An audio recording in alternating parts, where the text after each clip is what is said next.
హిందువులకు వ్యతిరేకంగా తీర్పు వస్తే వెంటనే పత్రికలు రాసేస్తే టీవీలు బ్రేకింగ్లు చేస్తాయి. అదే ముస్లింలకు సంబంధించింది అయితే గనక వార్త కూడా రాయు.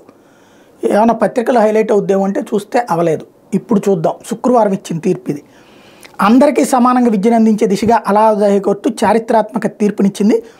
ఉత్తరప్రదేశ్కి సంబంధించి ఈ తీర్పు అనమాట. Uttar Pradesh board of Madarsa education act 2004ను రాజ్యాంగ విరుద్ధమని విస్పష్టంగా ప్రకటించింది. ఆ చట్టం మాత్రమే కాదు, మదర్సా విద్య అనేది లౌకికవాదానికి వ్యతిరేకమని తేల్చి చెప్పింది. అలాంటి మత బోధనల విద్యా సంస్థలు ఇరుక్కుపోయిన విద్యార్థులను సాధారణ విద్యావస్థలకు ప్రవేశపెట్టాలని రాష్ట్ర ప్రభుత్వాన్ని ఆదేశించింది.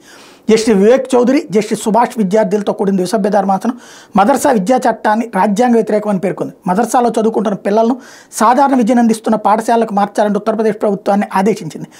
యోగి ఆదిత్యనాథ్ ప్రభుత్వం రాష్ట్రంలోని ఇస్లామిక్ విద్యా సంస్థలపై సర్వే చేపట్టాలని నిర్ణయించిన కొన్ని నెలల తర్వాత ఈ తీర్పు వచ్చింది. అట్లాగే యోగి సర్కార్ 2023 అక్టోబర్లోనే మదర్సాలకు విదేశాల నుంచి వచ్చే నిధుల విషయాన్ని పరిశోధించాలంటూ ప్రత్యేక దర్యాప్తు బృందాన్ని సిట్ ఏర్పాటు చేసింది. అప్పట్లోనే ఉత్తరప్రదేశ్లో 25,000కు పైగా మదర్సాలు ఉన్నాయి. వాటిలో సుమారు 16,500 మదర్సాలకు UP board of Madarsa education అధికారికి గుర్తింపు ఉంది.